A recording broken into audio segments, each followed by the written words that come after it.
मेरे साथ में डॉक्टर वैद्य शिव कुमार शर्मा जी भी हैं और हमारे डॉक्टर गोविंद पारिक जी भी हैं। और ये सचमुच के डॉक्टर ऐसे हैं कि इन्होंने भी एक ऐसा कोर्स किया है जो स्वास्थ्य के बारे में इनकी जानकारी को कई गुना बढ़ा देता है। तो सबसे पहले तो मैं गोविंद जी का धन्यवाद करने के साथ साथ इस बातचीत में स्वागत करते हुए हम लोग बात दरअसल नेचुरोपैथी की कर रहे थे, आयुर्वेद की कर रहे थे, स्वस्थ जीवन कैसे हो उसकी तरफ थोड़ा और परिचय आप डॉक्टर वैद्य शिव कुमार शर्मा जी का गोविंद जी से प्राप्त करेंगे तो आपको पता चलेगा कि इनसे बात करना और उस बात को सुनना आपके लिए क्यों महत्वपूर्ण है। पर मैं सिर्फ ये बात आपके साथ याद करूँ गोविंद जी कि स्वस्थ जब हम कहते हैं तो स्व में स्थित होने वाली बात आ जाती है और स्व में स्थित होना एक आध्यात्मिक दृष्टि से अलग अर्थ रखता है। तो उस बात को जब आप सचमुच अपने आप में स्थित हैं कि नहीं, मन कहाँ है आपका, वो सारा तन में किस तरह के विचलन है उसके साथ भी संबंध रखता है। तो इतना निवेदन करते हुए कि ये चर्चा जो चलने वाली है उसमें कुछ व्यावहारिक टिप्स भी हम वैद्य जी से प्राप्त करने वाले हैं। गोविंद जी, सबसे पहले आप अपने जो कोर्स किया था उससे आपका क्या भाव बना कि स्वस्थ रहने की क्या क्या गुण आपको मिले, उसके बारे में भी आप बताइएगा। पर प्रारंभ में डॉक्टर वैद्य शिव कुमार शर्मा जी के बारे में। धन्यवाद अशोक जी। आपने जो विषय चुना है वो बहुत ही महत्वपूर्ण है और विषय के साथ में विशेषज्ञ के तौर पर हमारे साथ में डॉक्टर शिव कुमार शर्मा जैसी शख्सियत मौजूद है जिन्होंने आयुर्वेद और नेचुरोपैथी दोनों को क्षेत्र में बहुत ही महत्वपूर्ण कार्य किया है।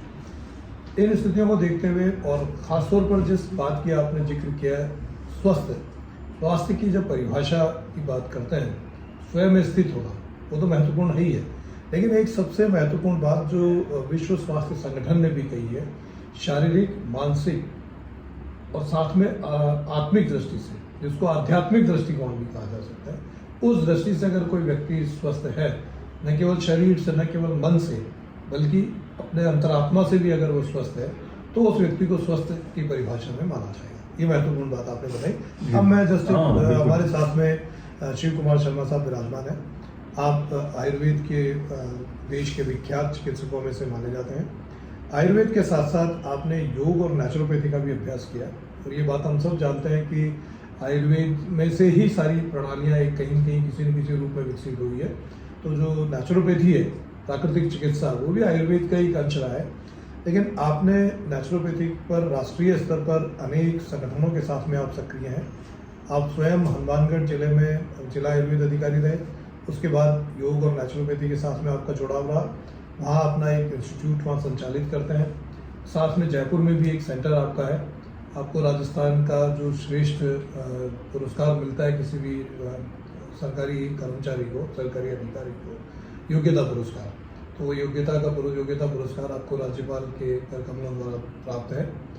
राष्ट्रीय स्तर पर अनेक संगोष्ठियों में आपकी सदैव सक्रिय भागीदारी रही है और योग विशेषज्ञ, नेचुरोपैथी विशेषज्ञ के तौर पर आपको पूरे देश भर में आमंत्रित किया जाता है। क्या बात है, बहुत सारा धन्यवाद गोविंद जी का करते हुए बात यहाँ से निकल कर आती है कि आपका कोई विशेष प्रेम हनुमानगढ़ के साथ रहा है वैद्य जी। आपको अवसर मिल रहा था कि आप अमेरिका चले जाते, कुछ प्रकल्प लेके आपने वो भी स्वीकार नहीं किया। तो हनुमानगढ़ में ऐसी क्या बात है, वहाँ से हम बात शुरू करना चाहेंगे। मेरे को लगता है 1967 से लेकर 2002 तक आप वहाँ पर कार्यरत रहे हैं, तो काफ़ी लंबा समय है। तो एक हनुमानगढ़ के बारे में बताइए, स्थान का नाम हनुमानगढ़ कैसे है और वहाँ की ऐसी क्या खास बात थी जिसने आपको पकड़ लिया। धन्यवाद अशोक जी, और गोविंद जी ने मेरा जो परिचय दिया उसके लिए आभार। मेरा जन्म है वो हनुमानगढ़ में ही हुआ। अच्छा। उसके बाद में मैंने आयुर्वेद विश्व भारती सरदार शहर से आयुर्वेद की डिग्री ली। 67 में मेरा एज ए चिकित्सक राजकीय आयुर्वेदिक औषधालय नौरंगेश्वर एक गांव था, उस गांव के अंदर मेरा सिलेक्शन हुआ। वहाँ NBS मौर्य एक एक्सियन थे उस टाइम, उनके उस ज़माने में कोलाइटिस की शिकायत थी, बहुत भले आदमी थे। वो मेरे से आकर एक बार मिले, उन्होंने कहा कि मेरी इस तरह की शिकायत है। मैंने कहा आप परपटी कल्प कीजिए। और परपटी में एक स्वर्ण युक्त होता है पारद और गंधक का योग। ये क्या है कि जो एमाबाइसिस है या कोलाइटिस है, उसका जो एमीबा है, एंटी एमेबिक मेडिसिन अपने लेते हैं, चाहे 10 दिन ली, 15 दिन ली, 21 दिन ली, तो वो क्या है कि उसका वायरस है वो डेड होकर के इंटेस्टाइन में बैठ जाता है, एक्टिवेट नहीं रहता। और जैसे ही इस दवाई का असर खत्म हुआ वो वापस उस कैप्सूल को तोड़ के म्यूकस बनाने लग जाता है। इसलिए अभी तक किसी भी चिकित्सा पद्धति में इसका कारगर उपचार नहीं हुआ। केवल मात्र आयुर्वेद के अंदर ये कल्प चिकित्सा ऐसी है जिसमें मट्ठा दे करके 40 दिन का कोर्स करते हैं। उस अवधि में लगातार जो दवाई इंटेस्टाइन के अंदर और ब्लड सर्कुलेट में रहेगी तो क्या होगा कि वो वायरस है वो सांस नहीं ले पाएगा, जैसे ही वो कैप्सूल तोड़ेगा खत्म हो जाएगा। इसलिए पूर्ण रूप से व्यवस्थित होने के लिए या स्वस्थ होने के लिए तो मैंने सर्वप्रथम कल्प उनको करवाया।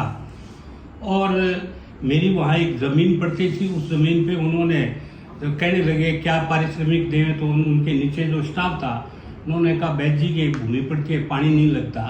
तो उन्होंने कहा मुझे दिखाइए।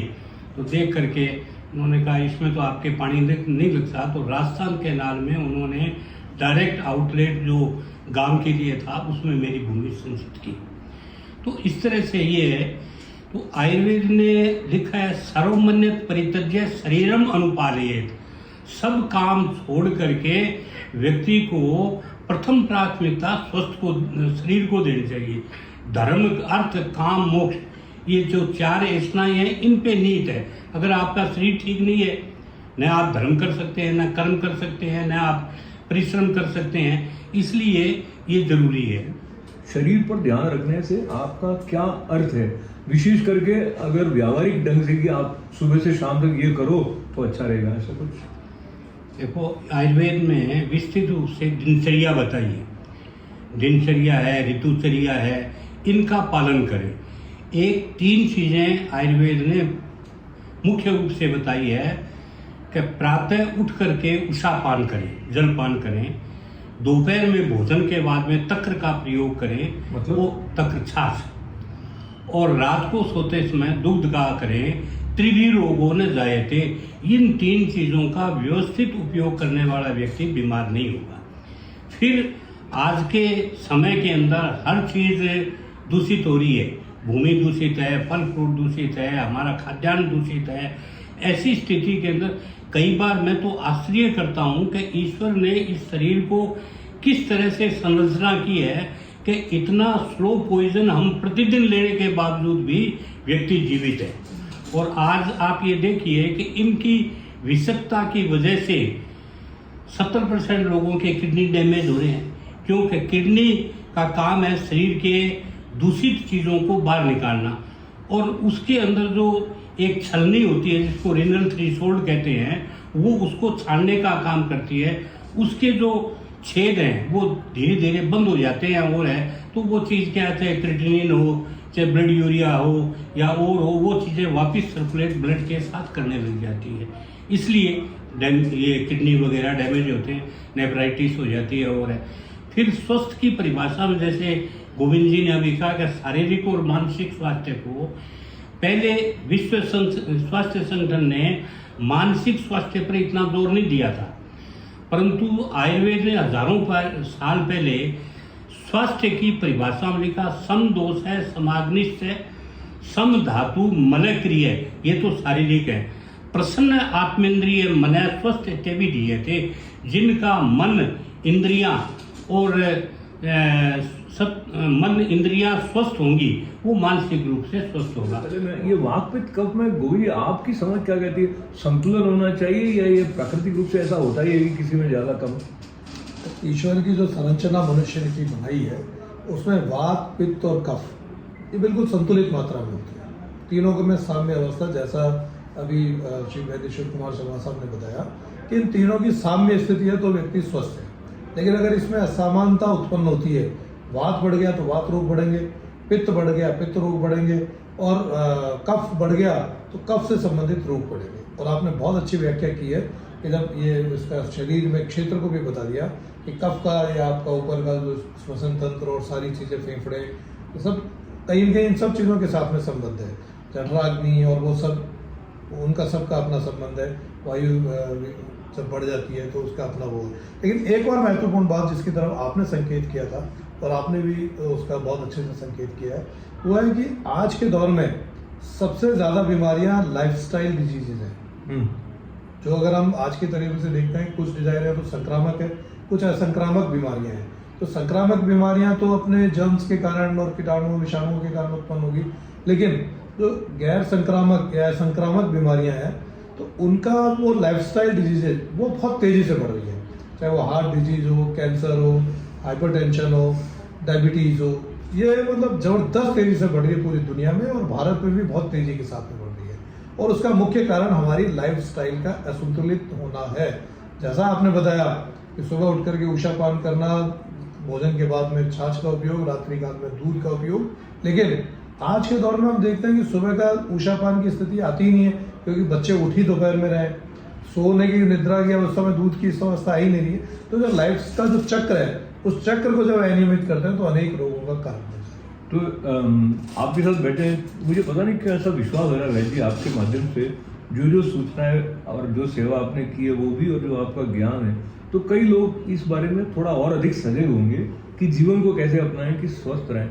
और ये भारतीय मनीषा मानव मात्र के कल्याण को समर्पित रही है, वो बात हमारे वैद्य जो है उनके अंदर भी है। आपके व्यक्तित्व से भी लगता है वो संस्कृत को कितने सहज रूप से और अन्य जो अभी की टर्मिनोलॉजी है उसका आप उपयोग करें, तो उसको पता लगता है कि सब कुछ पचाया हुआ है आपने वैद्य जी। तो अब हम आपसे निवेदन करें कि ये जो वात पित्त कफ है उन पर एक एक के बारे में थोड़ा आपसे बात की जाए। वात से शुरू करें।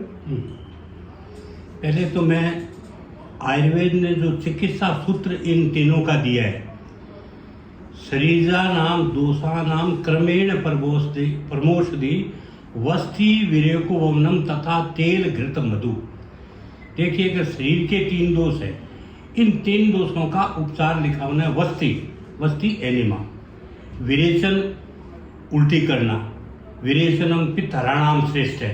विरेचन जैसे जिनके एसिडिटी है और है तो उनको कुंजल करवाते हैं। आयुर्वेद ने लिखा है कि पित्त के शमन के लिए विरेचन सबसे अच्छा उपाय है। और कफ है उसके लिए तो ये सेक देना, कफ को निकालना या और करना। वस्ति विरेको वमनम, वमन कराना, ये कफ का है। अब 3 चीजें इनके लिए उपयोगी बताई है एक ही सूत्र में। तेल घृत मधु, वात के लिए तो तेल का प्रयोग है, जैसे अभ्यंग के लिए है, मालिश के लिए है और है। और घृत है कफ के लिए, जो कफ प्रयोग होता है उनके लिए मधु का है, और पित्त के लिए है घृत का। अब आपने तीनों दोषों का अलग अलग बताया। आयुर्वेद ने जैसे ये 3 दोष हैं, तीनों के फिर 3 सब डिवीजन किए। वात के 5 प्रकार बताए, पित्त के 5 प्रकार बताए हैं, और कफ के 5 प्रकार बताए हैं। उन 5 में अलग अलग उनका स्थान बताया है, और वह अवस्था से संबंधित है। जैसे बाल्यावस्था में कफ के प्रकोप ज़्यादा होंगे, युवावस्था में आदमी की बड़ा ओज रहता है, शक्ति रहती है, ऊर्जा, गुस्सा आता है और करता है, पित्त का प्रकोप ज़्यादा रहता है। और वृद्धावस्था के अंदर वात का प्रयोग, इसलिए वात रोग है वो ज़्यादातर 50 साल के ऊपर, क्योंकि नास्ति रुजा बिना वायु के बिना दर्द नहीं है। और वो दर्द के रोग, गठिया का दर्द हो गया, और के दर्द, जोड़ों का दर्द है, ये सारे के सारे वायु के जो वृद्धावस्था में आते हैं। इसी तरह से 5 पित्त बताएं, जैसे पाचक पित्त है। पाचक पित्त अमाशय में रहता है, उसका काम है शरीर का पाचन करना। तो वो अगर पाचक पित्त की कमी होगी, उसको आपने एक तरह से पेप्टिक जूस, हाइड्रोक्लोरिक एसिड, या जो पाचन की क्रिया में काम आते हैं आधुनिक में, वो हमारे यहाँ पाचन पित्त को, तो ये अग्नि को सम अवस्था रहते हैं। तो अग्नि के भी 4 प्रकार बताए हैं, सम अग्नि, विषम अग्नि और अति अग्नि, और मतलब कोई भी चीज़ खाओ उसको करना, उसको भस्मक रोग कहते हैं कि जो लोग कुछ भी खा लो वो हजम हो जाता है। अति अग्नि के अंदर हरदम तृष्णा बनी रहती है, भूख करें। सम अग्नि के अंदर जो भोजन हम करते हैं, लंच और डिनर, उसका सम्यक रूप से पाचन हो तो ये मानेंगे कि आपका पाचक पित्त है वो सम अवस्था में।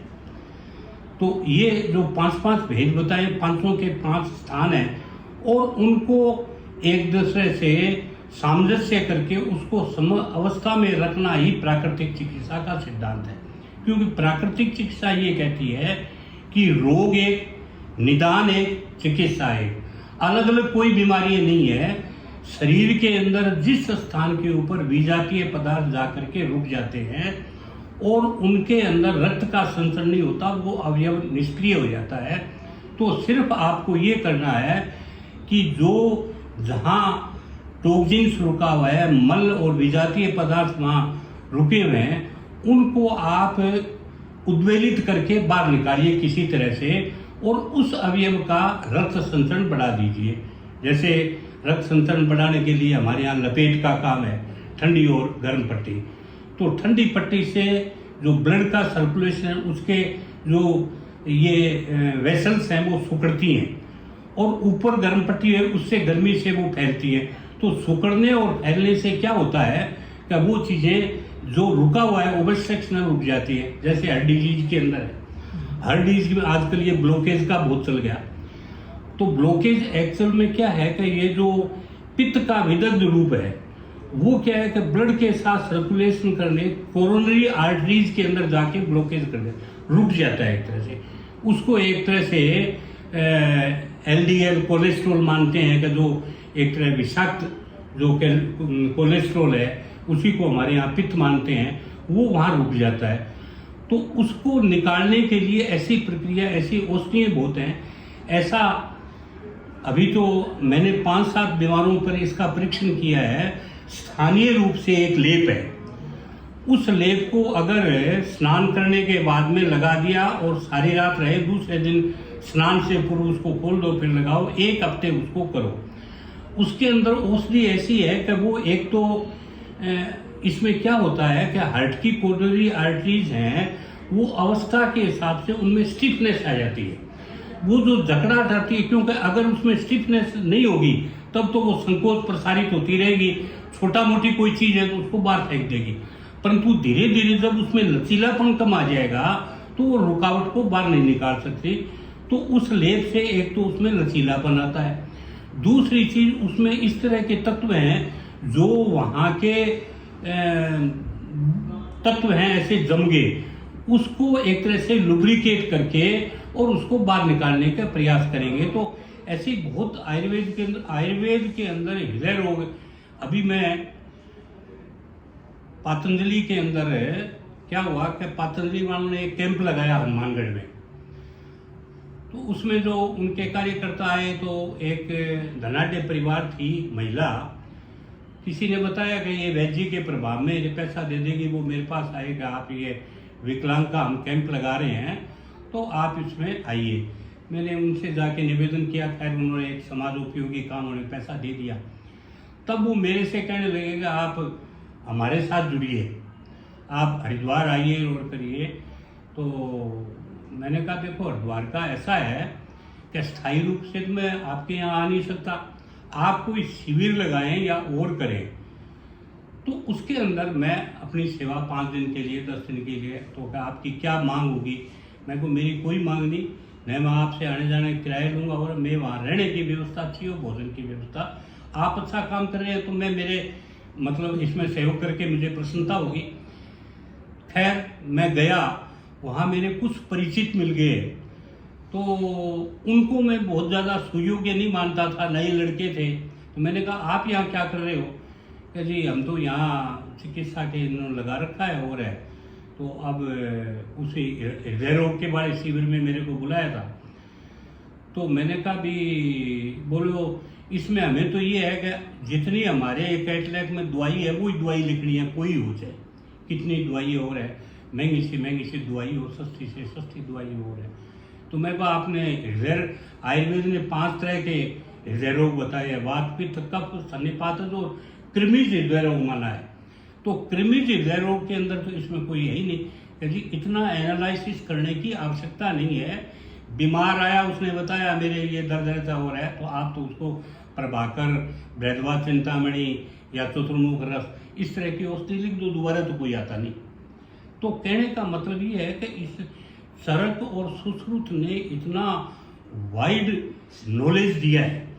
अब आप देखिए, आपको आश्चर्य होगा। मैं फिर से आ जाता हूँ, मैं इसलिए आ जाता हूँ क्योंकि आपकी बात सुनते हुए जब मैं हमको कुछ समझ में आ जाती है तो बहुत खुशी होती है। और स्कूल कॉलेजेस में भी ऐसा रहता था कि अगर हम रिप्रोड्यूस कर सकें तो पक्का हो जाता है कि हाँ कोई बात ठीक है। समझ में आ आपकी कुछ बातें ऐसी है जिसमें एक मैं छोटी रिपीट करके गोविंद जी के पास जाऊँगा।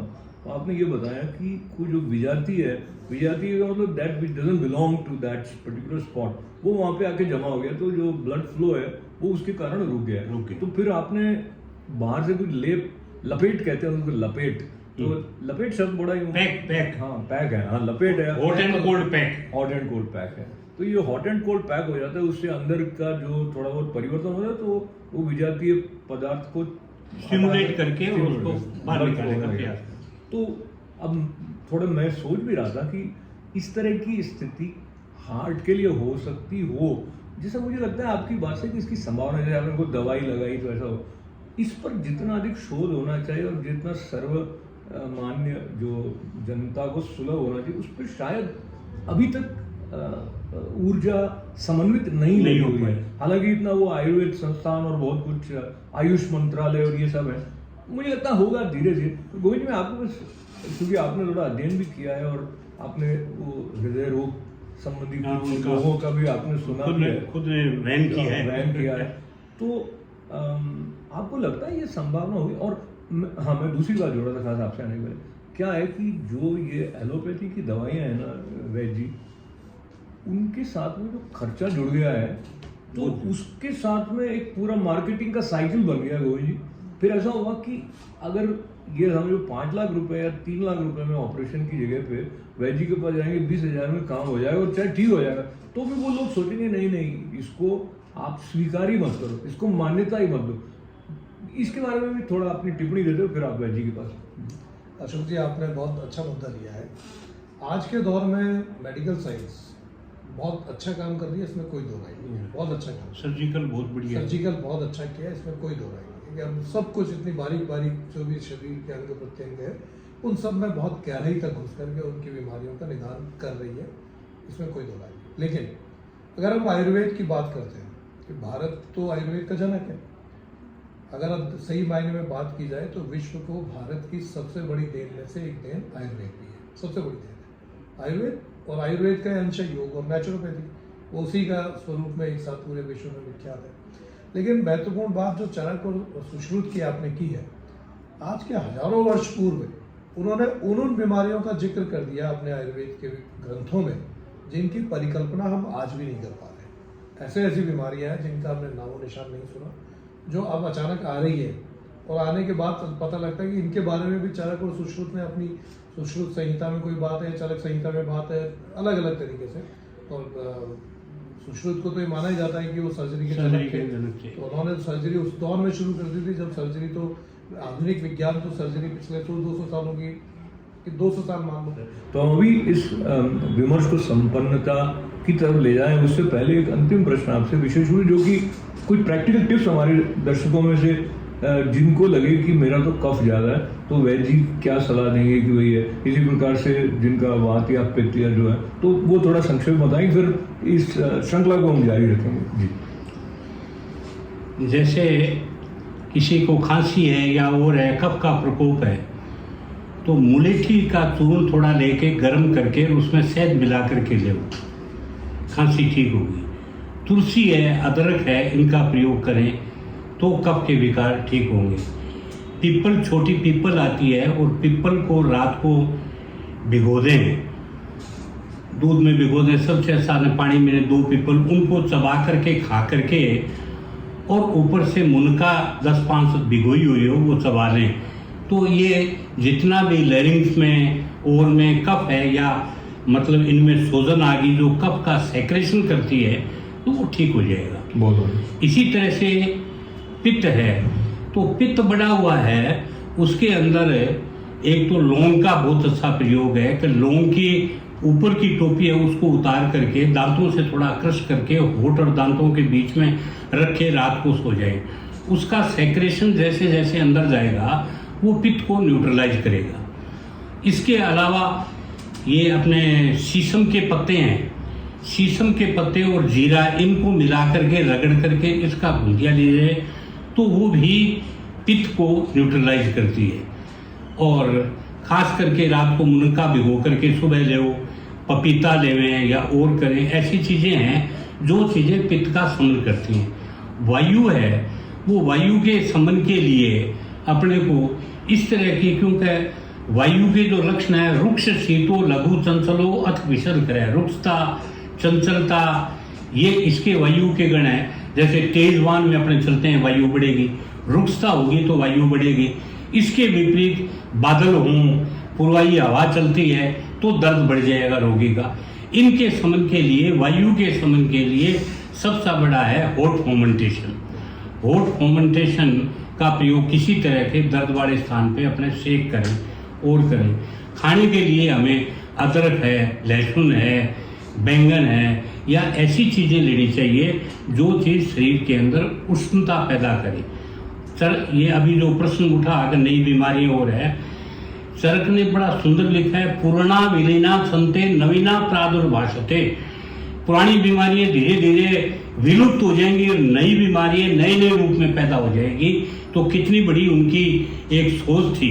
और ये जो शल्य क्रिया है, शल्य क्रिया में भी चरक ने, आप ये देखिए कि अब तक पहले तक एपिडर्मिक और डर्मिक 2 लेयर चरक इसके थे स्किन के, फिर धीरे धीरे रिसर्च के 11 हुए और वे 11 तक पहुंचे हैं। सुश्रुत ने 21 लेयर बताए हैं चरक के इतनी, तो कितना माइक्रोस्कोपिक था। ये प्लास्टिक सर्जरी है, ये तो बिल्कुल मतलब आयुर्वेद के अंदर बड़ा डिटेल से नासा संधान है, कान संधान है इनका। तो इसीलिए एक जगह कहा है the plastic surgery of 19th century was stimulated by the example of Indian method. तो कितना विस्तृत ज्ञान था, पर धीरे धीरे क्या हुआ कि पहले देश पराधीन रहा तो मुगलों का राज रहा हो रहा है तो उसमें यूनानी थोड़ी बहुत बढ़ी। फिर उसके बाद में व्यापारिक दृष्टि से ये अंग्रेजी दवाइयाँ हैं और है उनका प्रयोग बढ़ा। हमारा तो त्योहारों से संबंधित है। आप ये देखिए हमारे यहाँ बादशेड़ा मनाते हैं रात की रोटी, उसके अंदर क्या है कि रात की रोटी छोड़ने से उसमें एक इस तरह का फंगस तैयार हो जाता है, वो एंटीबॉडी, उसको खाने से शरीर के रेजिस्टेंस पैदा होती है। ये जो पेनिसिलिन का आविष्कार हुआ है ये फंगस का इसी वजह से हुआ है। तो कुल मिलाकर के ये है कि हमें अपनी दिनचर्या ऋतु के हिसाब से चलना, भोजन बहुत ज़्यादा फ्राई और इस तरह का अम्लीय भोजन है वो नहीं लेवें, क्षारीय पदार्थ लेवें, अंकुरित आहार का प्रयोग करें तो बहुत ज़्यादा है। और आजकल एक सबसे बड़ा जो चल रहा है मेंटल स्ट्रेस का, मेंटल स्ट्रेस है, नींद नहीं आना, इंसोमिनिया, डिप्रेशन में जाना, उसके लिए इसके अंदर प्राकृतिक चिकित्सा में बहुत अच्छा शिरोधारा का विधान है। और शिरोधारा में भी बहुत सी ऐसी औषधि हैं जिनका क्वाथ बना करके उस तक्र में, छाह में डाल करके, तेल में डाल करके, दूध में डाल करके उसका करवाया जाए शिरोधारा, तो बहुत ही आश्चर्यजनक लाभ होते हैं। तो इस प्रकार बहुत अच्छा आयुर्वेद और प्राकृतिक चिकित्सा का समन्वय है, वो स्वास्थ्य के लिए और जन इस समुदाय के लिए बहुत ज़्यादा लाभदायक है। मतलब एक इस तरह की दृष्टि हमारी बन गई कि जो हमारी परंपरा से ये ज्ञान आया उसको हमने कम महत्व करके आंका है। पर समय बदलने के साथ साथ, और जो चरक जी ने कहा था कि आपने बताया वो नई नई बीमारियां आई, पुरानी आई, वो भी कोविड आया उसको भी उन्होंने देखा, वो भी नए नए वायरस आते जाते हैं। तो वो विजनरी तो थे ही थे, दृष्टा थे। तो उस दृष्टि का लाभ लेने का अवसर गोविंद जी हम वैद्य जी के साथ बैठकर फिर प्राप्त करेंगे। तो आप सबका जीवन मंगलमय हो, उस दिशा में भी आपको अपने शरीर का ध्यान रखना बहुत आवश्यक है। तो वैद्य जी की बातों को लेकर कुछ और हम सीखें, जानें। तो बहुत सारा धन्यवाद, बहुत बहुत मंगल कामना।